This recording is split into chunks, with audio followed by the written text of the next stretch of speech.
요한계시록 5장 두 번째 시간입니다. 여기 요한계시록을 쭉 볼 때마다 사실 두렵습니다. 그리고 기쁩니다. 제가 이 성경책 중에서 제일 너덜너덜한 부분이 요한계시록입니다.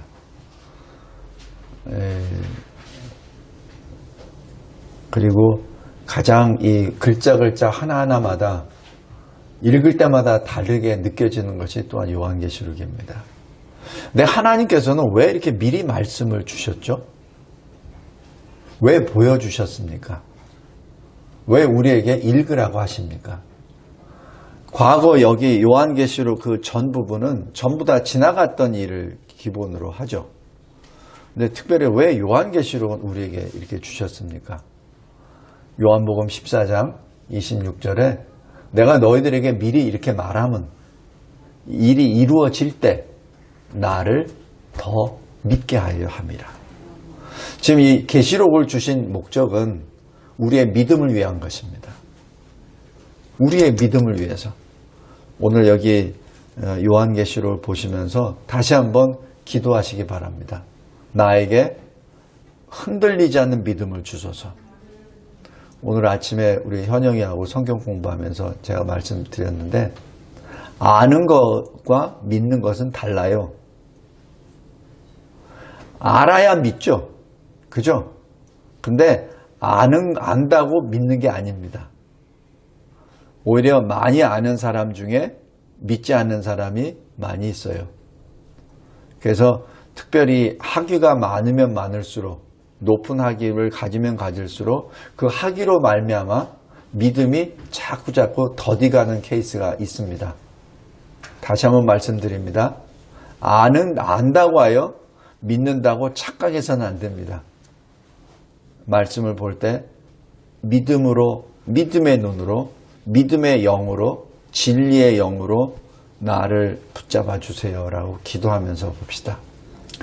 요한계시록 1장에서는 이 재림 예수가 영광의 모습으로 탁 나옵니다.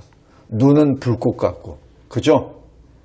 그 앞에 그 누구도 감히 거짓말을 할 수 없을 정도로. 그리고 그 얼굴과 그 모든 몸은 영광의 빛으로 비춰집니다. 그래서 사도 요한이 그 모습을 보는 즉시로 어떻게 돼요? 죽은 자 같이 무너져 버리죠. 근데 실질적으로 죽어버립니다. 그때 주님이 어깨를 손을 얹으시고 다시 살리시죠. 그리고 나타나는 것이 요한계시록입니다. 2장 3장에서는 7개 교회, 이 지상에 있는 교회, 모든 교회를 향하여 하나님이 말씀을 주십니다. 그리고 4장에서는 하나님 아버지께 예배를 드리는 모습이 나오고 5장에서는 어린 양 주 예수 그리스도께 예배를 드리게 되는데 창조주의 하나님으로부터 이제는 모든 권세를 받으시고 심판의 주로 어린 양이 등장하십니다. 근데 이 어린 양이 유독 왜 이 5장에서는 어린 양, 그것도 일찍 죽임을 당한 어린 양의 모습으로 오셨습니까? 왜? 1장에서는 엄청난 모습으로, 영광의 모습으로 탁 오셨습니다. 그죠? 그 발은 주석 같고 그 누구도 감히 대적할 수 없고, 그리고 긴 옷을 입고 머리는 흰 모습으로 그 영광의 모습으로 오셨습니다. 그 목소리는 많은 큰 물소리와 같고 누구도 그것을 감히 그 앞에서 얼굴을 들지 못할 정도로 그 엄청난 모습으로 오신 주님이 왜 5장에서는 일찍 죽임을 당한 것과 같은 어린 양의 모습으로 왜 계시죠? 이상하잖아요. 그죠?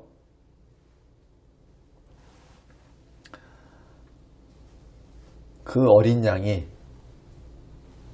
보좌에 앉으신 이로부터 두루마리를 받은 그 순간 모든 피조물은 어린 양에게 경배를 드립니다.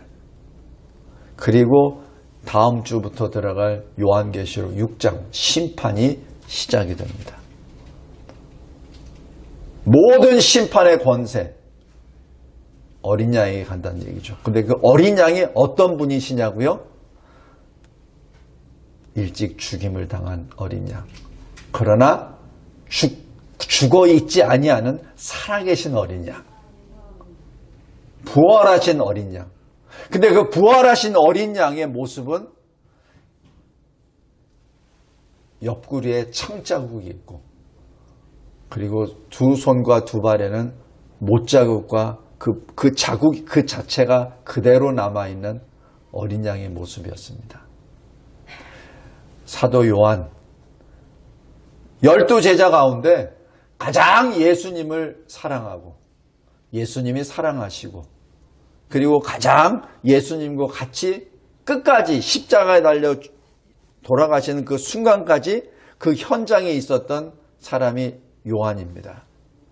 그 요한의 눈앞에 일찍 죽임을 당한 어린 양의 모습으로 오신 주님의 모습을 보고 요한은 어떤 생각을 했겠습니까? 그렇지, 주님이 나를 위하여 십자가에 죽으셨지. 내 죄를 씻어내시기 위하여 저 곤욕을 당하시고 고통을 받으시고 죽으셨지. 성도 여러분, 오늘 여기 요한계시록 5장에 일찍 죽임을 당한 어린 양의 모습을 통해서 우리에게도 또 동일하게 설교하고 계십니다. 주님이 우리를 구원하시고 주님이 이 세상에 다시 오신 것은 주님의 권능, 어떤 그 커다란 절대 주권의 힘으로 오신 것이 아니라 바로 우리를 사랑하시사 우리를 위하여 십자가에 피 흘려 죽으신 바로 그 모습을 우리에게 보여주십니다. 왜? 기억하라고. 잊지 말라고. 예수 십자가의 그 보혈의 피를 늘 기억하라고. 천국에 올라갔다고 잊어먹지 말라고. 우리가 보통 이 천국에 가면 모든 것이 해피죠? 모든 것이 즐겁죠? 과거에 어려웠었던 거 다 잊어먹고 그냥 거기에서는 무조건 좋은 거죠? 그러나 어린 양 예수께서 보여주십니다. 잊지 말라.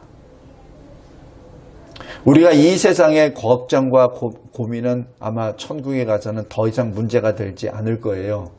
그러나 우리가 잊지 못할 것은 예수 십자가 피입니다.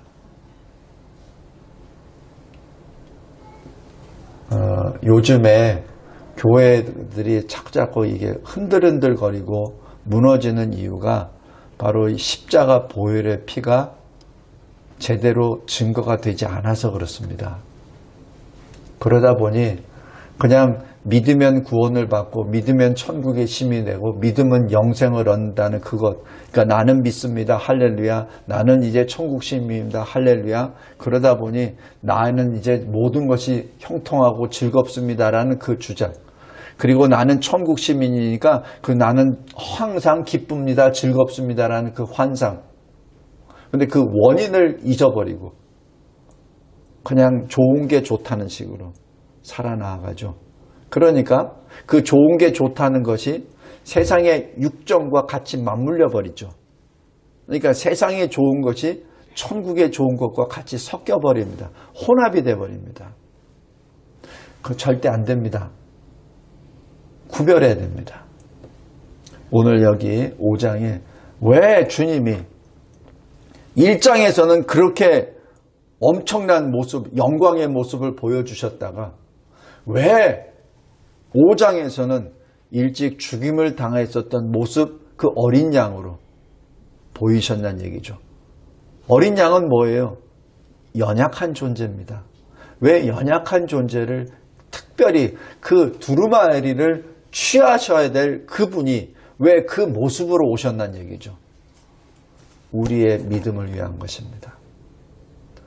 우리 늘 항상 하나님 앞에 늘 이 예수 이 십자가의 이 피를 늘 기억하며 항상 감사 찬송하는 저와 여러분이 되길 바랍니다. 여기 설교 요약을 보시면 되겠습니다. 지난주에 왜 사도 요한이 울었습니까? 예. 왜냐하면은 주님이 갖고 계시는 그 두루마리를 취할 자가 보이지 않았기 때문에 울었습니다. 사도 요한이 평생을 설교하였었던, 증언하였었던 주님을 만나지 못하니까 크게 울었죠. 주님 어디 계십니까? 우리가 지금 주님만 바라보고 여기까지 달려왔는데 주님 어디 계십니까? 라고 크게 울부짖습니다. 그때 5절에 장로 중에 한 사람이 말합니다. 이 기쁜 소식이죠. 울지 말라. 유대 사자 다윗 뿌리가 이기셨느니라 라고 말합니다. 예수 그리스도시죠. 그분이 두루마리를 취하시고 인을 떼시리라 라고, 그분이 심판을 하실 것이다. 그분이 이 세상의 구속을 완성할 것이다 라고 선언합니다. 이것이 복음입니다. 이때 6절에 주님이 어디 계시죠? 보좌와 내생물.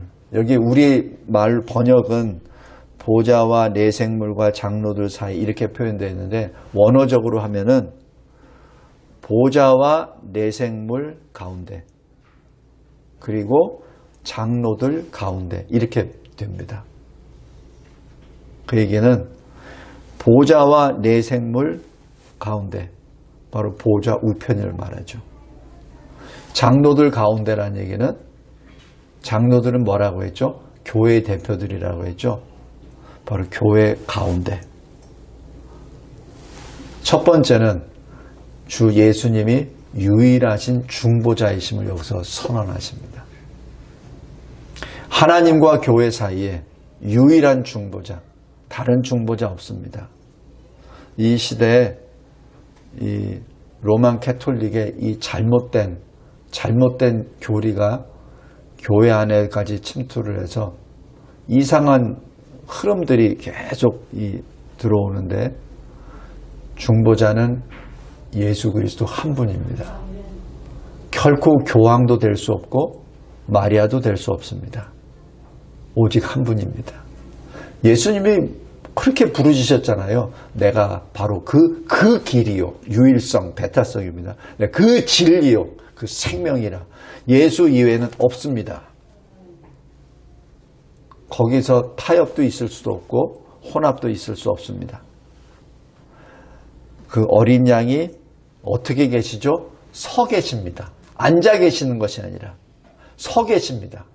서 계신다는 표현이 여러 번 나오는데, 성경에 가장 극적으로 나온 것이 사도행전 7장에 스데반이 순교 직전에 하늘문이 열리고 스데반에게 보여주신 것, 보좌 우편에 서 계신 주님을 보노라. 그죠? 서 계신 주님. 왜 서 계시죠?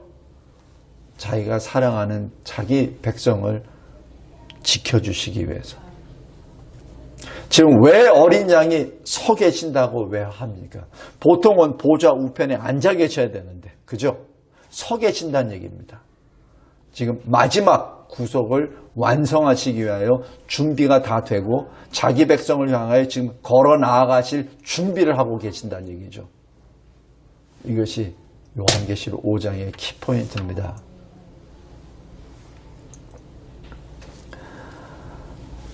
그리고 24장로 가운데 있다는 얘기는, 교회 가운데 있다는 얘기는 임마누엘을 의미합니다. 주님이, 하나님이 우리와 함께 하신다. 지금 그것을 눈에 보여주는 겁니다. 눈에 보여주는 거예요. 그런데 여기서 재밌는 것, 왜 그전에는 사도 요한이 못 봤죠? 거기 계셨었을 텐데, 그죠? 주님이 갑자기 짜잔하고 뭐 이렇게 요술처럼 이렇게 마술처럼 하신 분이 아니잖아요. 성도 여러분, 이것이 계시입니다. 우리가 보고자 해서 보는 것이 아니에요. 하나님이 보여주셔야 봅니다. 그것이 계시입니다. 내가 찾는다고 보는 게 아니에요. 저도 요한계시록을 수십 번 강의하고 수십 번 설교했습니다. 근데 오늘처럼 저에게 생생하게 주님을 보여주신 건 처음이에요. 주님, 꼭 기억하시기 바랍니다. 계시는 내가 보려고 하는 게 아니에요. 주님이 보여주셔야 보여줍니다. 우리가 하나님의 말씀을 읽고 아하! 깨닫습니까? 그건 내가 깨달은 게 아니에요. 주님이 내 마음을 열어주신 겁니다. 내 눈을 열어주신 거예요. 그때 어떻게 돼요? 아멘. 감사합니다. 그 보석을 나에게 보여주심에 감사합니다. 그렇게 감사 기도하며 말씀을 보시기 바랍니다. 그리고 설교약 4번. 어린 양이 어떤 모습입니까? 예, 죽임을 당하는 그 모습입니다. 그것은 창세기 3장 15절의 그 말씀의 완성입니다. 여자의 후손은 너 사탄, 뱀, 너의 머리를 상하게 할 것이요. 바로 그 모습입니다. 그리고 너는 여기는 너의 후손이 아니죠. 너는 사탄이죠. 뱀이죠. 옛뱀, 마귀죠. 그의 발꿈치를 상하게 할 것이니라. 이 말씀의 완성입니다. 그리고 이 모습은 요한복음 19장 30절에 십자가상에서 마지막 하신 말씀 테텔레스타이, 내가 다 갚았다. 내가 너희들의 죄를 다 갚았다. 번역하기를 내가 다 이루었다. 라고 하시는 그 말씀의 완성입니다. 하나님의 사랑과 공의를 완성한 것이죠. 우리가 언뜻 잘못해서 사랑 타령을 해서 이상한 종교도 얼싸안고 이상한 사람들도 얼싸안고 살인마도 얼싸안고 이렇게 얘기하는데 그거 아니에요. 하나님의 공의는 반드시 존재합니다. 하나님의 사랑도 반드시 존재합니다. 그 사랑과 공의는 뗄래야 뗄 수 없는 거예요. 공의가 없이 사랑만 있다면 그건 혼합이 돼버립니다. 악도 사랑하게 되면 하나님의 공의는 사라져버리죠. 그죠? 우리가 이 시대에 거짓 목회자들이, 거짓 설교자들이 이것을 섞어버려요. 이쪽 뺨을 때렸으니 이쪽도 내라. 원수도 사랑하라 라는 그 말로 해가지고 모두 사랑 타령을 해버립니다. 그러나 하나님은 사랑의 하나님이시며 동시에 공의의 하나님이십니다. 그것을 혼돈해서도 안 되고 혼잡해서도 안 됩니다. 만약에 사랑의 하나님만 계시고 공의의 하나님이 없다면 요한계시록은 기록되지 않았을 겁니다. 심판도 없을 겁니다. 그러나 그렇지 않아요. 구약 신약 전체에 하나님의 심판이 기록되어 있고 하나님의 사랑의 구원의 역사가 동시에 기록되어 있습니다. 사랑과 공의의 그 뿌리는 하나님 본체이십니다. 섞어서는 안 됩니다. 깨어 기도하기 바랍니다. 사람들이 그렇게 사람을 미혹시켜버립니다.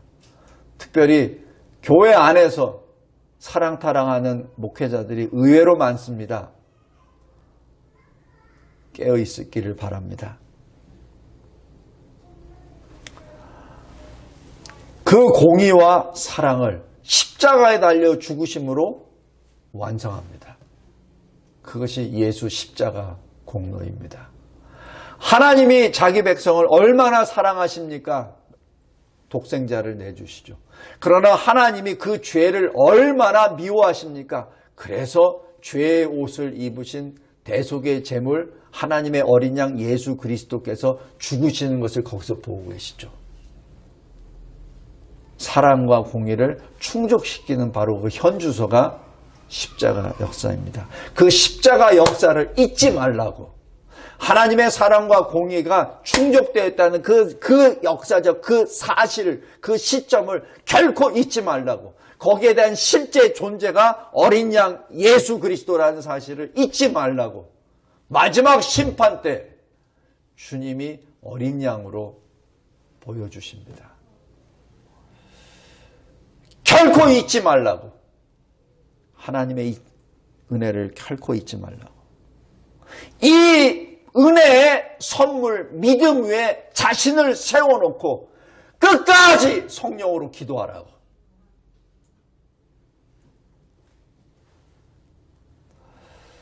다섯 번째, 성령이 어디 계십니까? 우리가 이 창조 역사 창세기 1장, 요한복음 1장에 보면은 성령이 사실 거기에 나오죠. 창세기 1장 2절에 성령이 수면 위를 운행하시더라 라고 하시죠. 창세기 1장 1절에 하나님이 계시더라. 태초에 하나님이 천지를 창조하시니라 얘기하죠. 요한복음 1장 1절에 말씀이 계시니라 라고 얘기하시면서 거기서 성삼위 하나님을 거기서 계시하십니다. 예수께서 세례를 받으시고 물 위에서 올라오실 때 하늘문이 열리고 성령이 비둘기 모양으로 내려오시죠. 그리고 성자 하나님은 물 위에서 올라오시죠. 그때 하늘에서 성부 하나님이 말씀하시죠. 이는 내 사랑하는 아들이라 내가 기뻐하노라 라고 말씀하시죠. 바로 성삼위 하나님이 한 시간과 공간 속에 계시하시는 그 장면입니다. 이러한 장면은 지금 곳곳에 나타나요. 변화산에서도 마찬가지입니다. 변화산에서 예수님이 오시죠. 성자 하나님이. 그리고 하늘문이 열려서 그곳에서 말씀하시죠. 이는 내 사랑하는 아들이니 너희들은 그의 말을 들으라 라고 하죠. 바로 그의 말을 들으라는 그 말씀을 듣고 아멘으로 기억하게 하는 것이 누구죠? 베드로, 야고보, 요한이죠. 그 사도들이 기억하는 것은 왜 기억하죠? 성령이 그들의 임하셨기 때문에 그렇죠. 비록 거기에는 성령이란 말은 없습니다. 그러나 성령의 역사가 없다면 그 세 사도가 알 수 없죠. 그리고 오늘 여기 6절에 성삼위 하나님이 또 계시하십니다. 6절 잘 보세요. 또 내가 보니 보좌는 뭐죠? 성부 하나님이시죠. 내 생물과 장로들 사이에 한 어린 양, 누구죠? 성자 하나님이죠. 그리고 7뿔과 7눈이 있으니 7뿔은 7의 권세, 완전 권세를 말합니다. 완전 심판의 권세를 말합니다. 7눈은 뭐죠? 설명을 합니다. 온 땅에 보내심을 받은 하나님의 7영이더라. 성령입니다. 이 성령은 무엇이죠? 여기 설교요약 큰 5번에 작은 1번을 보시기 바랍니다. 요한복음 15장 26절에 이렇게 그럽니다. 내가, 주님이 말씀하십니다. 제자들에게 내가 아버지께로부터 너희에게 보낼 보혜사 성령이십니다. 아버지께로 나오시는 진리의 영이십니다. 그런데 그 진리의 영이 온 땅에 보내셨죠. 어떻게 되죠? 사도행전 2장의 성령 강림으로 하나님 아버지의 약속 그대로 예수님의 약속 그대로 하나님 아버지와 성자 하나님 예수 그리스도께서 보내주신 성령이 이 세상 가운데 임하시죠. 그것이 성령 오순절 성령 강림의 역사입니다. 그 7이라고 하는 뜻은 완전을 말합니다. 그래서 완전한 주의 성령이 자기 백성들의 임하심에 함께 동행하시죠. 우리가 바로 그 성령을 받은 사람들입니다. 그래서 우리가 이렇게 모인 것이에요. 지난 2년을 잘 생각해 보세요. 코로나로 말미암아 교회를 손가락질하고 교회에 모이지 못하게 하고 교회를 폐쇄하고 하는 이때 어떤 힘으로 이곳에 모였습니까? 우리는 성령의 능력입니다. 우리가 바로 그 증인이에요. 우리가 바로 그 증거입니다. 지금 여기 6절에 성삼위 하나님이 여기서 계시됩니다. 무엇을 말하죠?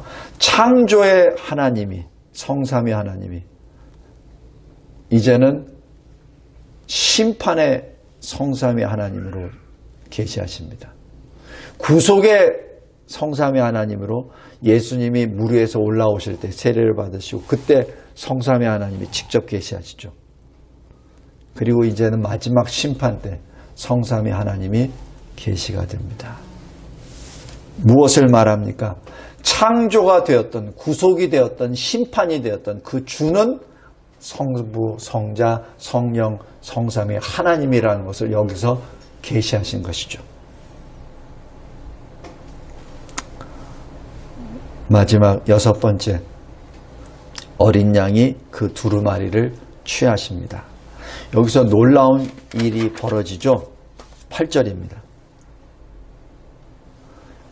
그 두루마리를 취하심에 어떤 일이 벌어지죠? 네 생물과 24장로가 어린 양 앞에 엎드립니다. 엎드릴 때 그것은 뭐죠? 심판의 모든 권세가 성부 하나님으로부터 성자 하나님께 지금 왔다는 것을 의미합니다. 엎드릴 때, 경배할 때 그들의 손에는 뭐가 있죠?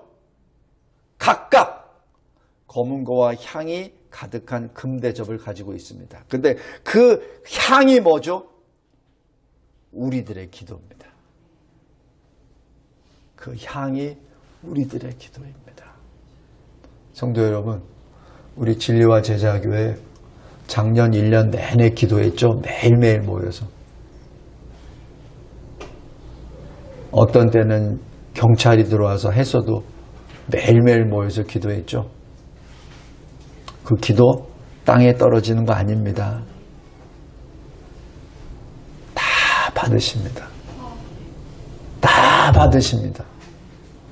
그리고 기뻐하십니다. 여기 잘 보십시오. 성도의 기도들이라. 성도의 기도들이라. 우리가 헌금도 중요해요. 뭐냐면 돈이, 재물이 있는 곳에 마음이 있다는 증거이기 때문에.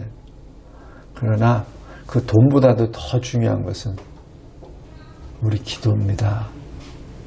잘 보세요. 성도의 헌금이 아니에요. 성도의 기도입니다. 성도 여러분, 오늘 제가 이 말씀을 준비하면서 제일 저에게 충격적이고 감사한 것이 바로 이 본문입니다.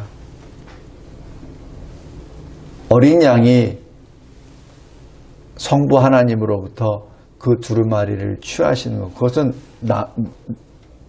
내가 어떻게 할 수가 없어요. 그죠? 그건 하나님이 하시는 건데 내가 거기서 끼어들 것도 없고 뭐 아무것도 할 그 자격도 없습니다. 그러나 내가 할 수 있는 게 있다는 얘기죠. 내가 할 수 있는 것. 내가 이 주님이 마지막으로 이 구속을 완성하실 때 내가 할 수 있는 것. 유일한 거 하나. 기도입니다. 유일하게 할 수 있는 거 기도입니다. 기도합시다. 기도할 때 부르짖으며 기도합시다. 제가 천주교에 33년 동안 있었잖아요. 천주교에서 기도하는 것은 기록된 것을 외우거나 읽거나 합니다. 그리고 피정 가서 또 기도도 해요. 그걸 보통 영성기도라고 하는데 그 기도할 때는 얘기 안 해요. 그냥 가만히 우리로 하면 이제 묵상같이 합니다. 그러면 이제 생각을 하죠. 근데 거기서 뭐가 이루어진다고 합니다. 저도 해봤어요. 저도 천주교 골수당원이었으니까. 그런데 자기 착각입니다. 자기 착각입니다. 이 마지막 때에 꼭 깨어있기 바랍니다. 분별하기 바랍니다.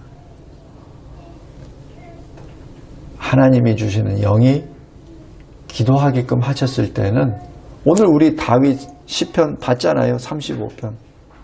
다윗의 기도처럼 내가 변화가 됩니다. 근데 영성기도나 묵상기도나 이런 걸 하다 보면은 그냥 자기 혼자 이렇게 앉아가지고 자기 속에, 자기 자아 속에 빠져들어갑니다. 그리고 그 근본적인 것이 내 안에도 거룩한 것이 있어. 내 안에도 하나님과 비슷한 것이 있거든. 그것을 찾아 들어가는 것이 영성기도입니다. 아주 위험한 겁니다. 그럴듯해 보이는데 아주 위험한 겁니다. 기도는 말씀을 붙잡고 부르짖기 바랍니다. 그랬을 때 그 기도가 변화가 됩니다. 그 변화가 되므로 내가 지금 새 노래를 부르고 있구나. 내가 하나님을 고백하고 있구나 라는 것을 내가 체험하게 됩니다. 그래서 이거 영어로 기도하는 사람은 제가 무슨 말인지 알아요. 기도하다가 보면은 내가 뜻하지 않는 것으로 막 기도 방향이 막 바뀌어요. 그 나중에는 즐거움으로 나옵니다. 처음에는 눈물을 흘리면서 콧물을 흘리면서 막 하다가 그 기도가 막 바뀌어 나가요. 그게 성령이 이끌어가 주신다는 얘기입니다. 그 기도를 하기 바랍니다. 그 기도의 시발은 말씀입니다.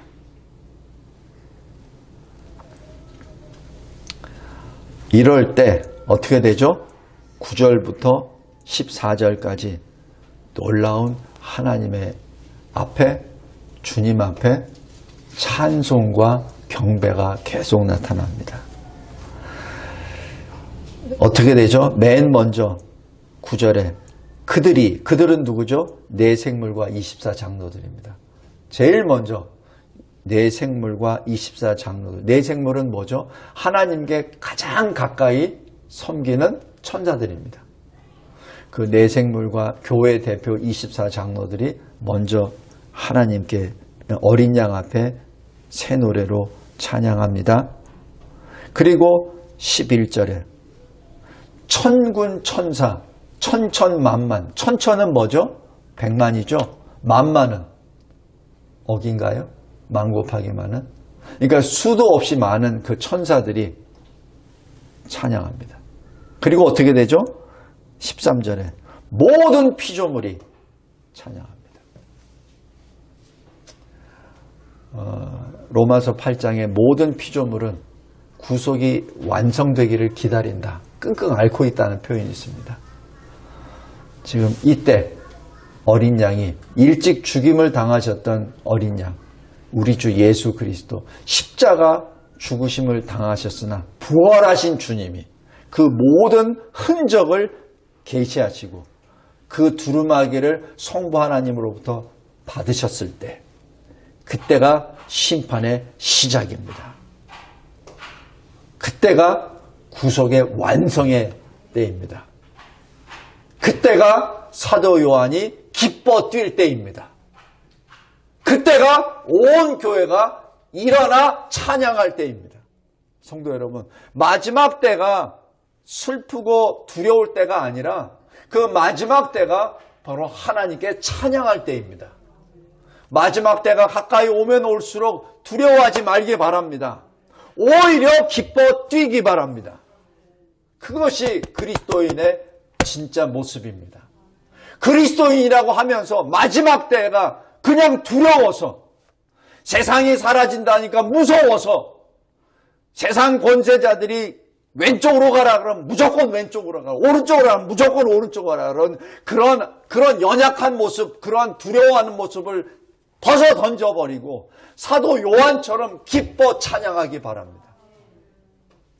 마지막 때는 우리가 뛸 때입니다. 우리가 기뻐 찬양할 때입니다.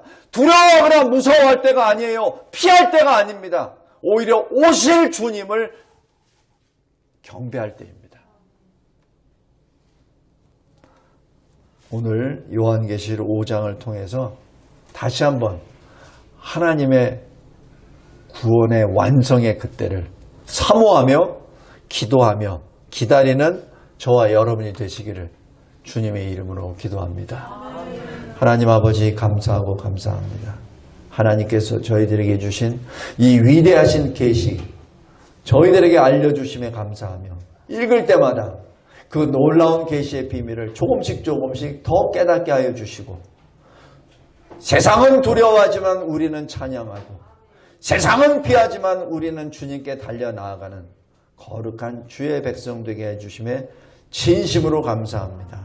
깨어 기도하는 우리, 하나님의 나라와 의를 이 세상 가운데 있을 때 나타내는 이 세상의 빛의 자녀가 되게 하옵소서. 예수 그리스도의 이름으로 기도드리옵나이다. 아멘.